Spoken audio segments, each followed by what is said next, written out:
ആരും വെറുതെ ഓതണ്ട. അല്ലാഹുവിന്റെ പരിശുദ്ധമായ ഖുർആനിലെ ഈ ഒരു സൂറത്തിനെ നിങ്ങൾ സ്നേഹിച്ചാൽ അല്ലാഹു നിങ്ങൾക്ക് തരുന്ന ഒന്നാമത്തെ പ്രതിഫലം എന്തെന്നറിയോ? വാപ്പാ, നീ അല്ലാഹുവിനോട് എപ്പോഴും ഒരു നല്ല മരണം ചോദിക്കുന്നവനാ. എല്ലാവരും അല്ലാഹുവിനോട് നല്ല മരണം താ, നല്ല മരണം താ, നല്ല മരണം താ എന്ന് റബ്ബിനോട് ചോദിക്കുന്നല്ലോ. അല്ലാഹു തരുന്ന ഒന്നാമത്തെ പ്രതിഫലം നല്ല മരണമാണ്. ഈമാനുള്ള മരണം, ഈമാനുള്ള മരണം. പടച്ചവനെ, അല്ലാഹു പറഞ്ഞത് ഈമാനോടുകൂടി മരിക്കണമെന്നാണ്. യാ അയ്യുഹല്ലദീന ആമനു തഖുല്ലാഹ ഹഖ തുഖാതിഹി വലാ തമൂതുന്ന ഇല്ലാ വഅൻതും മുസ്ലിമൂൻ. അല്ലാഹു പറയുകയാണ്, നിങ്ങൾ മരിക്കുകയാണെങ്കിൽ മുസ്ലിമായിട്ടേ മരിക്കാവൂ, ശഹാദത്ത് കലിമ പറഞ്ഞിട്ടേ മരിക്കാവൂ, ഈമാനോടുകൂടിയേ മരിക്കാവൂ. അതുകൊണ്ട് അല്ലാഹുവിന്റെ പരിശുദ്ധമായ ഖുർആനിലെ ഈ സൂറത്തിനെ സ്നേഹിക്കാ തീരുമാനിച്ചവര്, ഓതാൻ തീരുമാനിച്ചവര്, അല്ലാഹു നിങ്ങൾക്ക് തരുന്ന പ്രതിഫലം നല്ല മരണമാണ്. ഒന്നാമത്തെ പ്രതിഫലം വിശദീകരിക്കുന്നില്ല. അല്ലാഹു നിനക്ക് നല്ല മരണം തരും ബാപ്പാ. എന്റെ പ്രിയപ്പെട്ട സഹോദരാ,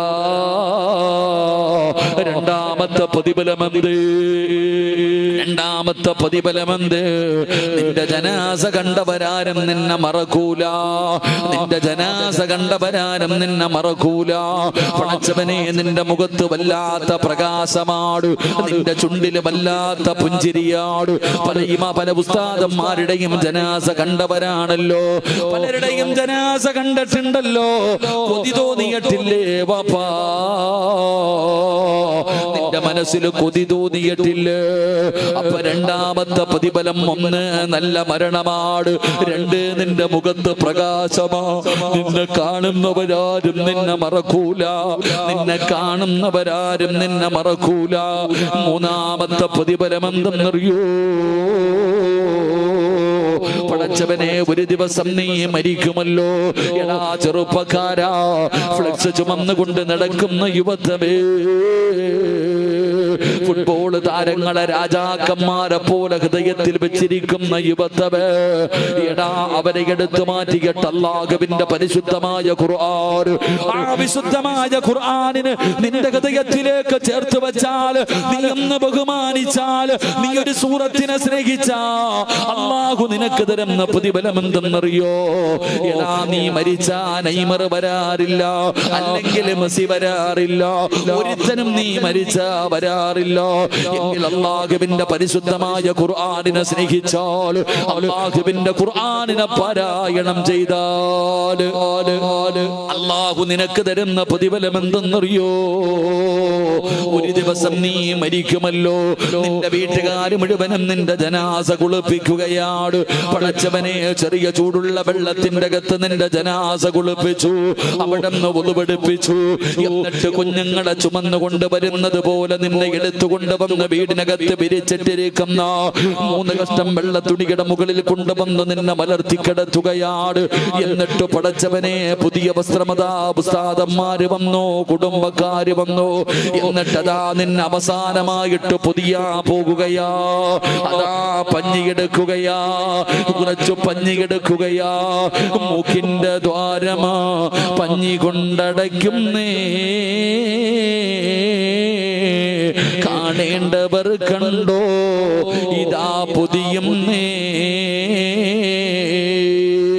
മയ്യത്തുകട്ടിൽ തോളിലേക്കുയരുന്നേ, പുരയ്ക്കുള്ളിലപ്പോൾ രോദനം ഉയരുന്നേ. അരുമക്കിടാങ്ങൾ വാപ്പയെ വിളിക്കുന്നേ, അതിനുത്തരം നൽകാതെ നീ കിടക്കുന്നേ. കുടുംബക്കാരെല്ലാവരും ഒരുമിച്ചുകൂടി. പടച്ചവനെ നിന്റെ മൂക്കിന്റെ ദ്വാരത്തു പഞ്ഞി വെച്ചു. അല്ലാ കാണേണ്ടവരൊക്കെ കണ്ടു. പുതിയ പോകുകയാ. എല്ലാവരും തിരക്കുകൂട്ടി, എല്ലാവരും തിരക്കുകൂട്ടി. റബ്ബേ അവസാനം നിന്റെ ജനാസ പൊതിയുകയാ. നിന്റെ ജനാസ പൊതിഞ്ഞു. പടച്ചവനെ പള്ളിയിൽ നിന്ന് മയ്യത്ത് കട്ടിൽ വന്നു. അതാ ജനാസ എടുത്ത് അതിനകത്തേക്ക് നിന്നെ മലർത്തി കിടത്തി. മയ്യത്ത് കട്ടില് വീടിന്റെ മുമ്പിൽ വന്നു.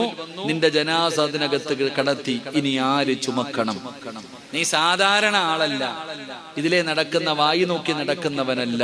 നീ ഖുർആനിനെ സ്നേഹിച്ചവൻ, അള്ളാഹുവിന്റെ പരിശുദ്ധമായ കലാമിനെ ബഹുമാനിച്ചവൻ. നിന്റെ ജനാസ ആര് ചുമക്കണം? കള്ളുകുടിയനോ, നിസ്കരിക്കാത്തവനോ, വ്യഭിചരിച്ച് നടക്കുന്നവനോ, പലിശ തിന്നുന്നവനോ, അഹങ്കാരിയോ? ഇവന്മാരാരുമല്ല നിന്റെ ജനാസ ചുമക്കേണ്ടത്. അതിന് VVIP വരും. അള്ളാഹു ഈമാൻ തരുമാറാകട്ടെ. അള്ളാഹു ഈമാൻ തരുമാറാകട്ടെ. ഫ്ലക്സും ചുമന്ന് നടക്കണ ചെറുപ്പക്കാരി കേട്ടോ. നീ മരിച്ച മെസ്സി വരുവോ? നെയ്മർ വരുവോ? നീ ആരാന്നെങ്കിലും അവൻ അറിയാവോടാ? നീ ആരാന്നെങ്കിലും. എങ്കിൽ അള്ളാഹുവിന്റെ ഖുർആനിനെ സ്നേഹിച്ചാൽ VVIPകൾ വരും നിന്റെ മയ്യത്ത് ചുമക്കാൻ. അള്ളാഹു ഭാഗ്യം തരുമാറാകട്ടെ. അള്ളാഹു ഭാഗ്യം തരുമാറാകട്ടെ. ആര് വരും? ആര് വരും? സാക്ഷാൽ സൗദി അറേബ്യയുടെ ഭരണാധികാരി സൽമാൻ വരുവോ? ഓമന്നിട്ട് എന്തിട്ടാനാ? പരിശുദ്ധമായ കഅബാലയത്തിലെ ഇമാം അബ്ദുറഹ്മാൻ സുദൈസി വരുവോ? ഇല്ല. അല്ലാഹുവേ പടച്ചവനെ, നിനക്ക് അതിഥികൾ വരും. എവിടെന്ന്? ആകാശത്ത് നിന്ന് 70,000 മലക്കുകൾ വരും മോനെ നിന്റെ ജനാസ ചുമക്കാൻ. അല്ലാഹു ഭാഗ്യം തരുമാറാകട്ടെ. ആര് വരും? ആര് വരും? ഞാൻ തെളിവ് പറഞ്ഞു തരൂല്ല. എന്തിനാ പേടിക്കണേ? ചുമ്മാതെ പറയണം. അള്ളാന്റെ മലക്കുകൾ വരുമ്പോ അപ്പൊ നിന്റെ മയ്യത്ത് ചുമക്കാൻ. അല്ലാഹു ഭാഗ്യം തരുമാറാകട്ടെ. അല്ലാഹു ഭാഗ്യം തരുമാറാകട്ടെ. ഉറക്കപ്പറ അല്ലാഹു ഭാഗ്യം തരുമാറാകട്ടെ.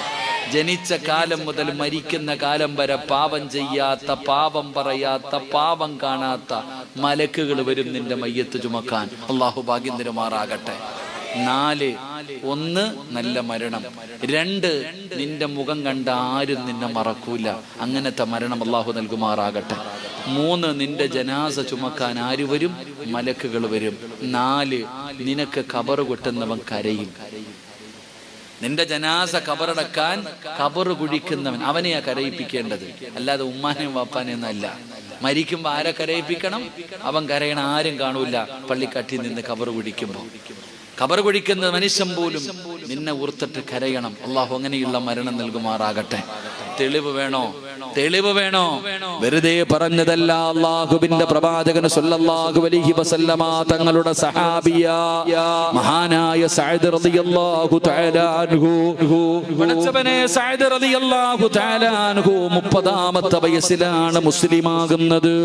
പടച്ചവനെ ചരിത്രം പറയുകയാണ്, 36ാമത്തെ വയസ്സിൽ സഅദ് മരണപ്പെട്ടു. 6 കൊല്ലമാണ് ജീവിച്ചത്. 6 8 വർഷമാണ് സഅദ് ജീവിച്ചത്. പക്ഷേ വാപ്പാ നിന്നെ പോലെ 65 കൊല്ലമൊന്നും ജീവിച്ചില്ല. 6 കൊല്ലം മാത്രം ജീവിച്ചിരുന്ന സഅദ് റളിയല്ലാഹു തആല അൻഹു മരിച്ചപ്പോ അല്ലാഹുവിന്റെ അർശ് കുലുങ്ങുകയാ. അല്ലാഹുവിന്റെ അർശ് കുലുങ്ങുകയാണ്.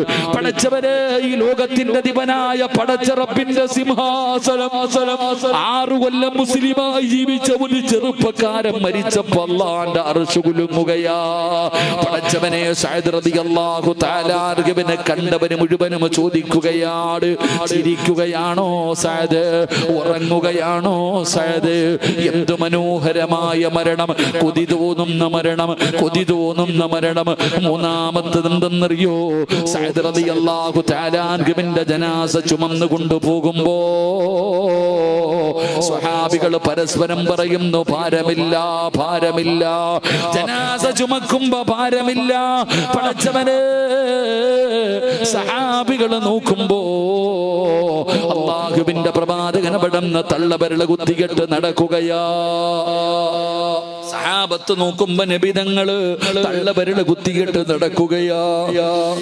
അവര് ചോദിക്കുകയാണ്, യാ റസൂലല്ലാഹ്, എന്തേ നബിയേ തള്ളവരള് കുത്തിയിട്ട് നടക്കുന്നത്? സ്ഥലമില്ല സഹാബ, സ്ഥലമില്ല സ്വഹാബ. 70,000 മലക്കുകൾ ഇറങ്ങി വന്നു. എനിക്ക് കാലുകുത്താനേ സ്ഥലമുള്ളൂ. അല്ലാഹുവിന്റെ പ്രവാചകൻ അവിടുന്ന് തള്ളവിരല് കുത്തിയിട്ട് നടന്നു പോവുകയാ. മലക്കുകൾ ഇറങ്ങി വന്നു. ചരിത്രം വായിച്ചു നോക്കും മുതഅല്ലിമീങ്ങള്, ഉപ്പമാരെ, പെങ്ങന്മാരെ. സഅദ് റളിയല്ലാഹു തആല അൻഹുവിന് ഖബർ കുഴിക്കുന്ന മനുഷ്യനെ കരയുകയാ. എന്തിനാ കരഞ്ഞതെന്നറിയോ? മണ്ണിന് വല്ലാത്ത സുഗന്ധം, ഖബറിലെ മണ്ണിന് വല്ലാത്ത സുഗന്ധം. പടച്ചുറപ്പേ, ഖബറിനടിയിൽ നിന്ന് ആരും കാണാതെ ഒരു പിടി മണ്ണ് വാരി മടിയിൽ വെച്ചു. ജനാസ ഖബറടക്കി. ഖബർ കുടിക്കുന്ന മനുഷ്യൻ തന്റെ വീട്ടിൽ ചെന്നു, മണ്ണെടുത്തു മാറ്റി വെച്ചു. രാത്രിയായപ്പോ സുബ്ഹാനല്ലാഹ്, വീടിനകത്ത് വല്ലാത്ത പരിമളമോ, വീടിനകത്ത് വല്ലാത്ത സുഗന്ധമോ. എവിടെ നിന്നാണ് പടച്ചവന്? എവിടെ നിന്നാണ് പടച്ചവന്? ആ ഖബർ കുടിച്ച മനുഷ്യനുണ്ടല്ലോ, തന്റെ വീടിനകത്ത് കിടന്ന് തിരയുകയാണ്. എവിടെ നിന്നാണ് സുഗന്ധം അടിക്കുന്നതെന്നറിയോ? സഅദ് റളിയല്ലാഹു തആല അൻഹുവിന്റെ ഖബറിനകത്ത് നിന്ന് വാരിയ മണ്ണിനകത്താ. അത് കസ്തൂരിയെ പോലെ സുഗന്ധമുള്ളതായി. ആ ഖബർ കുടിച്ച മനുഷ്യന് സഅദ് റളിയല്ലാഹു തആല അൻഹുവിനെ സ്വപ്നം കണ്ടു. അവിടുന്ന് ചോദിച്ചു, സഅദേ, ഈ പ്രതിഫലം എങ്ങനെയാ കിട്ടിയത്? നീ മരിച്ചപ്പോ അല്ലാഹുവിന്റെ അർശ് കുലുങ്ങിയല്ലോ, നിന്റെ മുഖത്ത് പ്രകാശമായിരുന്നല്ലോ, ജനാസയ്ക്ക് ഭാരമില്ലായിരുന്നല്ലോ, അല്ലാഹുവിന്റെ മലക്കുകൾ ഇറങ്ങി വന്നല്ലോ, ഖബറിലെ മണ്ണിന് പോലും സുഗന്ധമായിരുന്നല്ലോ. എന്ത് നന്മയാ ചെയ്തത്? സഅദ് തങ്ങൾ പറഞ്ഞു, ഞാൻ ഖുർആനിനെ സ്നേഹിച്ചു, ഞാൻ സുന്നത്ത് നോമ്പിനെ സ്നേഹിച്ചു. ഇതിന് പകരം എനിക്ക് റബ്ബ് തന്ന പ്രതിഫലമാണെന്ന് പറഞ്ഞു എന്ന് ചരിത്രം പറയുമ്പോ, എന്റെ പ്രിയപ്പെട്ട മുസ്ലിമേ, സ്നേഹിക്കണേ അല്ലാഹുവിന്റെ ഖുർആനിനെ, ആദരിക്കണേ അല്ലാഹുവിന്റെ ഖുർആനിനെ. ഏത് സൂറത്തിനെ എന്നറിയോ? ഏത് സൂറത്തിനെ എന്നറിയോ? നബി തങ്ങളുടെ മുന്നിൽ സ്വഹാബികൾ വന്നിട്ട് പരാതി പറയുന്നു, നബിയേ, യാ റസൂലല്ലാഹ്. നബിയുടെ മുന്നിൽ സ്വഹാബത്ത് വന്നിട്ട് പറഞ്ഞു, നബിയേ, ഞങ്ങളുടെ ഇമാമ് എപ്പോ നിസ്കരിക്കുമ്പോഴും കുൽഹു വല്ലയാ ഓതുന്നേ, സൂറത്തുൽ ഇഖ്ലാസ്. എപ്പോഴും നിസ്കരിക്കുന്ന സമയത്ത് സൂറത്തുൽ ഇഖ്ലാസ് ആണ് ഓതുന്നത്, വലിയ സൂറത്തൊന്നും ഓതുന്നില്ല. പരാതി പറഞ്ഞപ്പോ സഹാബിയെ വിളിച്ചു. അള്ളാഹുവിന്റെ പ്രവാചകൻ സല്ലല്ലാഹു അലൈഹി വസല്ലം തങ്ങൾ ചോദിച്ചു, എന്തിനാ എപ്പോ നിസ്കരിക്കുമ്പോഴും ഇഖ്ലാസ് ഓതുന്നത്? ആ സഹാബി പറഞ്ഞു, എനിക്ക് ആ സൂറത്ത് വലിയ ഇഷ്ടമാണ് നബിയെ. എന്തുകൊണ്ട്? അള്ളാഹയെ കുറിച്ച് പറയുന്നത് കൊണ്ട്, തൗഹീദിനെ കുറിച്ച് പറയുന്നത് കൊണ്ട് എനിക്ക് ആ സൂറത്ത് വല്ലാത്ത ഇഷ്ടമാ. ഖുൽ ഹുവല്ലാഹു അഹദ്, അല്ലാഹു സമദ്, എല്ലാം അല്ലാഹുവിനെ കുറിച്ച് പറയുന്നത് കൊണ്ട്. നബി തങ്ങൾ പറഞ്ഞു പൊക്കൊള്ളാൻ. പരാതി പറഞ്ഞവരോട് പറഞ്ഞു, ആ സ്വഹാബി സ്വർഗ്ഗത്തിലാ. അല്ലാഹു നമുക്ക് ഈമാൻ തരുമാറാകട്ടെ, അല്ലാഹു ഈമാൻ തരുമാറാകട്ടെ. അപ്പൊ ഏത് സൂറത്തിനെ സ്നേഹിക്കണം? ഏത് സൂറത്തിനെ സ്നേഹിക്കണം? ഓതാൻ അറിയാത്ത ഒരു മഖ്ലൂക്കും ഇല്ല, എല്ലാവർക്കും അറിയാം. അൽഹംദുലില്ലാഹ്, സ്നേഹിക്ക്, ഓത്. മൻ ഖറഅ ഖുൽ ഹുവല്ലാഹു അഹദ് ഹത്താ യഖ്തിമഹ 10 മറ ബനല്ലാഹു ലഹു ഖസ്റൻ ഫിൽ ജന്ന. അഞ്ചാമത്തെ പ്രതിഫലം. 1, നല്ല മരണം. 2, നിന്റെ മുഖത്ത് പ്രകാശവും ചുണ്ടിൽ പുഞ്ചിരി. 3, നിന്റെ ജനാസ ചുമക്കാൻ മലക്കുകൾ വരും. അൽഹംദുലില്ലാഹ്, മയ്യത്തിന് ഭാരമില്ലായിരുന്നു. 4, ഖബറിലെ മണ്ണിന് സുഗന്ധം.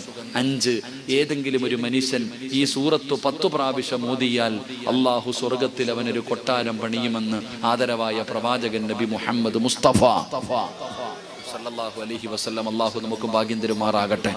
അല്ലാഹുവിന്റെ പരിശുദ്ധമായ ഖുർആനിന്റെ ആയത്തുകൾ കേട്ടിട്ട് അതിനെ അവഗണിച്ച് നടക്കുന്നവർ, അതിനെ പരിഗണിക്കാത്തവർക്ക് അല്ലാഹു കൊടുക്കുന്ന ഒന്നാമത്തെ ശിക്ഷ എന്തെന്നറിയുമോ? എന്റെ പ്രിയപ്പെട്ടവരെ, ഈ സദസ്സിലിരിക്കുന്ന ചില മക്കൾ ചോദിക്കാറുണ്ട്, ഉസ്താദേ, എന്റെ വാപ്പയ്ക്ക് പ്രായമായി, വാപ്പയുടെ മുടിയെല്ലാം നരച്ചു, തൊലിയെല്ലാം ചുളുങ്ങി, വാപ്പാൻ ഒരുപാട് രോഗങ്ങളായി, കൂടപ്പറപ്പുകൾ മകൾ ഖബറിനകത്തെത്തി. എന്നിട്ടും എന്റെ വാപ്പ നന്നാകുന്നില്ലല്ലോ. 50ഉം 60ഉം വയസ്സായിട്ട് മുപ്പയുടെ ദുശ്ശീലങ്ങള് ദുസ്വഭാവങ്ങൾ മാറുന്നില്ലല്ലോ. അവിടുത്തെ ചീത്തയാണ് പറയുന്നത്. ഉപ്പ ഇപ്പോഴും വ്യഭിചരിക്കുന്നുണ്ട് ഉസ്താദ്, ഉപ്പ കള്ളു കുടിക്കുന്നുണ്ട് ഉസ്താദ്, ഒരു വഖത്ത് പോലും എന്റെ വാപ്പ നമസ്കരിക്കാറില്ല, അല്ലാഹുവിന്റെ ഖുർആൻ കൈകൊണ്ട് തുറാറില്ല, ആര് ഉപദേശിച്ചാലും ഉപ്പ നന്നാകുന്നില്ല. മക്കള് ദുആ ചെയ്യുന്ന പടച്ചവനെ എന്റെ വാപ്പയെ നീയൊന്ന് നന്നാക്കണേ അല്ലാ. വാപ്പ നന്നാകാൻ ദുആ ചെയ്യുന്ന മക്കള് പടച്ചവനെ 50ഉം 60ഉം വയസ്സ് കഴിഞ്ഞു. ഉമ്മ 24 മണിക്കൂറിലധികം സമയവും സീരിയലിന്റെ മുമ്പിലാണ്, TV കണ്ടുകൊണ്ടിരിക്കുകയാണ്. ഏഷണിയും പരദൂഷണവും മാത്രമേ പറയാറുള്ളൂ. നിസ്കരിക്കാറില്ല, ഖുർആൻ ഓതാറില്ല, ഒരു നന്മയും ഉമ്മ ചെയ്യാറില്ല. ഉപദേശിക്കുന്നവരെ കളിയാക്കുമല്ലോ. പടച്ചവനെ മക്കള് ദുആ ചെയ്യുന്ന ഉമ്മയൊന്ന് നന്നാക്കണേ അല്ലാ. എന്റെ പ്രിയപ്പെട്ട സഹോദരങ്ങളെ, ഇതുപോലെ മാതാപിതാക്കളും ദുആ ചെയ്യുന്നു. എന്റെ മക്കള് കള്ളു കുടിക്കുന്നു ഉസ്താദ്, എന്നെ തല്ലുകയാണ്, എന്നെ ചീത്ത വിളിക്കുകയാണ്. പടച്ചവനെ മാതാപിതാക്കളെ വല്ലാതെ വേദനിപ്പിക്കുന്ന മക്കളുണ്ടല്ലോ. ആരും ഉപദേശിച്ചിട്ടും നന്നാകാത്ത മക്കള്, മാതാപിതാക്കള് തന്നെ ദുആ ചെയ്യുകയാണ്, എന്റെ മക്കളെ നന്നാക്കണേ അല്ലാ. ഒരു സൈഡിൽ വാപ്പ, ഒരു സൈഡിൽ ഉമ്മ, മറു സൈഡിൽ മക്കള്. എന്റെ പ്രിയപ്പെട്ടവരെ, നമുക്ക് തന്നെ അത്ഭുതം തോന്നുകയാണ്. പെട്ടെന്ന് മനസ്സിലാകുന്ന ഒരു ഉദാഹരണം പറയാ. 18 വയസ്സുള്ള ഒരു പെൺകുട്ടി അമുസ്ലിമായ ഒരു ചെറുപ്പക്കാരനുമായി പ്രണയമാവുകയാണ്. അവസാനം തലയ്ക്ക് പിടിച്ചു, അവള് വീട് വിട്ട് വെളിയിലിറങ്ങുകയാണ്. അവസാനം അവളെ പിടിച്ചു വീട്ടിലേക്ക് കൊണ്ടുവന്നു. ആ 18 വയസ്സുള്ള പെൺകുട്ടിയെ വീട്ടിലേക്ക് കൊണ്ടുവന്നു. പടച്ചവനെ എല്ലാവരും തല്ലുകയാണ്. അവർ ദേഷ്യം കാരണം അവളെ തല്ലുകയാണ്. എത്ര തല്ലുകൊണ്ടിട്ടും അവളുടെ തീരുമാനത്തിൽ യാതൊരു മാറ്റവുമില്ല. തന്റെ പൊന്നാര മകളെ തല്ലുന്നത് കാണുമ്പോ 9.5 മാസക്കാലം ഗർഭം ചുമന്ന് മരണവേദനയുടെ വേദനയും നന്ന് പ്രസവിച്ച മാതാവുണ്ടല്ലോ, തന്റെ പൊന്നാര മകളെ തല്ലുന്നത് കണ്ടപ്പോ സഹിക്കാൻ കഴിയാതെ ഓടിച്ചെന്ന് തന്റെ പൊന്നുമകളെ കെട്ടിപ്പിടിച്ചിട്ട് യാചിക്കുകയാ. വേണ്ട മോള്, അവനുമായി നിനക്കൊരു ജീവിതം വേണ്ട, അവനെ ഒഴിവാക്കണം മോള് എന്ന് പറഞ്ഞുകൊണ്ട് തന്റെ പ്രിയപ്പെട്ട മാതാവ് പൊട്ടിക്കരഞ്ഞുകൊണ്ട് പൊന്നുമകളുടെ കൈ പിടിച്ച് കരയുകയാ. ആ പെണ്ണിന്റെ തീരുമാനത്തിൽ ഒരു മാറ്റമില്ല. ജന്മം കൊടുത്ത പിതാവുണ്ടല്ലോ, എന്ത് ചോദിച്ചാലും വാങ്ങിക്കൊടുക്കുന്ന ഉപ്പയുണ്ടല്ലോ. തന്റെ പൊന്നാര മകളുടെ മുന്നിൽ ചെന്ന് സമാധാനത്തോടെ നിറകണ്ണുകളോടെ അവിടെ നിന്ന് പറയുന്നു, മോളെ ഉപ്പാന നാണം കെടുത്തല്ലേ, ഇനി നാട്ടുകാരുടെ മുമ്പിൽ തല ഉയർത്താൻ കഴിയില്ല, ആത്മഹത്യ ചെയ്യലല്ലാതെ വേറൊരു വഴിയുമില്ല മോള്. നിന്റെ കൂടപ്പിറപ്പുകൾക്ക് ഇനി ഒരു നല്ല ജീവിതം അവിടെ നിന്ന് കിട്ടൂല. എന്റെ പൊന്നുമോൾ അവനെ മറക്കണമെന്ന് 18 വാരിയോട് തന്റെ പ്രിയപ്പെട്ട പിതാവ് കിടന്ന് യാചിക്കുമ്പോ അവരുടെ തീരുമാനത്തിൽ യാതൊരു മാറ്റവുമില്ല. കുടുംബക്കാര് വന്നു, കാരണവന്മാര് വന്നു, കൂട്ടുകാര് വന്നു, കമ്മറ്റിക്കാര് വന്നു, പള്ളിയിലെ ഉസ്താദ് വന്നു. മരണവും ഖബറും നരകവും പരലോകവും മസ്സറയും സിറാത്തുമല്ല ആ പെണ്ണിന്റെ മുന്നിൽ പറഞ്ഞു കൊടുത്തു. ഈമാനില്ലാതെ മരിച്ചു പോകും പെണ്ണേ, നീ അല്ലാഹനെ മറക്കല്ലേ, ദീനിനെ നാണം കെടുത്തല്ലേ. നീ എന്തൊക്കെ പറഞ്ഞു കൊടുത്തിട്ടും ആ പെണ്ണിന്റെ തീരുമാനത്തിൽ ഒരു മാറ്റവുമില്ല. അവസാനം കോടതിയിൽ വെച്ച് ജഡ്ജി ചോദിക്കുന്നു, ആരെ വേണം? 18 കൊല്ലം പൂറ്റി വളർത്തിയ മാതാപിതാക്കളെ വേണോ? അവരുടെ മതം വേണോ? അതോ ഇന്നലെ പരിചയപ്പെട്ടവനെ വേണോ? ആ പെൺകുട്ടി ഒരു പേടിയുമില്ലാതെ പറയുന്നു, എനിക്ക് ഇന്നലെ കണ്ടവനെ മതി എന്ന് പറഞ്ഞു അവന്റെ കയ്യിൽ പിടിച്ചുകൊണ്ടൊരു പേടിയില്ലാതെ ഒരു നാണമില്ലാതെ മാതാപിതാക്കൾ കോടതിയുടെ വരാന്തയിൽ കിടന്ന് നിലവിളിക്കുമ്പോ അവരുടെ കണ്ണിന്റെ മുന്നിലൂടെ നടന്നുപോയി. അവസാനം അവരുടെ ദേവാലയത്തിൽ പോയി വിവാഹം കഴിച്ചു. അതിന്റെ ഫോട്ടോ പോലും എടുത്ത് സ്റ്റാറ്റസ് വെക്കുന്ന പെണ്ണുകുട്ടികളെ കാണുമ്പോ ഉമ്മ ചോദിക്കുന്നു, അല്ലാ എന്റെ പൊന്നുമോൾ ഇങ്ങനെയായിരുന്നില്ലല്ലോ, എന്റെ കണ്ണ് നിറഞ്ഞാൽ എൻ്റെ മകൾക്ക് സഹിക്കില്ലായിരുന്നു. പടച്ചവനെ, എൻ്റെ പൊന്നുമോൾക്ക് എന്തു പറ്റി? എന്തേ ഇവളുടെ മനസ്സ് കരിമ്പാറയെ പോലെ ആയിപ്പോയത്? അതിനുള്ള കാരണമാടോ ഞാൻ പറയുന്നത്. പ്രായം ചെന്നിട്ടും നന്നാകുന്നില്ല, എത്ര ഉപദേശിച്ചിട്ടും നന്നാകുന്നില്ല. അതിന്റെ കാരണം എന്തെന്നറിയുമോ? അള്ളാഹുവിന്റെ പരിശുദ്ധമായ ഖുർആനിലെ വാക്കുകൾ, കലാമുകൾ, ആയത്തുകൾ കേട്ടിട്ട് അത് പരിഗണിക്കാതെ നടക്കുന്നവൻ അള്ളാഹു കൊടുക്കുന്ന ഒന്നാമത്തെ ശിക്ഷ വൈൻ തദഊഹും ഇലൽ ഹുദാ ഫലൻ യഹ്തദൂ ഇദൻ അബദാ. അല്ലാഹു കൊടുക്കുന്ന ഒന്നാമത്തെ ശിക്ഷ വൈൻ തദഊഹും ഇലൽ ഹുദാ ഫലൻ യഹ്തദൂ ഇദൻ അബദാ. അള്ളാഹുവിന്റെ കലാമ് കേട്ട് പരിഗണിക്കാതെ നടക്കുന്ന ഒരു മനുഷ്യന് അള്ളാഹു കൊടുക്കുന്ന ഒന്നാമത്തെ ശിക്ഷ, അവരുടെ ഹൃദയത്തിലേക്ക് ഈമാനിന്റെ വെളിച്ചം പിന്നെ കേറൂല, ഹിദായത്ത് കേറൂല, ഈമാൻ കേറൂല. നീയൊക്കെ തലകുത്തിക്കിടന്ന് ഉപദേശിച്ചാലും അവര് നന്നാകില്ല, നന്നാക്കാൻ നിന്നെ കൊണ്ട് പറ്റുകയില്ല. നീ നിന്റെ 18കാരിയുടെ മുമ്പിൽ ഉമ്മ പറഞ്ഞു, വാപ്പ പറഞ്ഞു, കൂടപ്പിറപ്പ് പറഞ്ഞു, കുടുംബക്കാര് പറഞ്ഞു, നാട്ടുകാര് പറഞ്ഞു, കൂട്ടുകാര് പറഞ്ഞു, പള്ളിയിലെ ഉസ്താദ് നരകവും മരണവും പറഞ്ഞു. എന്നിട്ടും അവള് നന്നാകാത്തതിന്റെ കാരണം നിങ്ങളാരും പറഞ്ഞതവള് കേട്ടില്ല, നിങ്ങളാരും പറഞ്ഞതവള് കേട്ടില്ല. വഇദ് ഖാല മൂസാ ലിഖൗമിഹി യാ ഖൗമി ലിമ തുദൂനനി വഖദ് തഅലമൂന അന്നി റസൂലുള്ളാഹി ഇലൈക്കും ഫലമ്മാ സാഗൂ അസാഅല്ലാഹു ഖുലൂബഹും വല്ലാഹു ലാ യഹ്ദിൽ ഖൗമൽ ഫാസിഖീൻ. അല്ലാഹുവിന്റെ ഖുർആൻ പറയാ.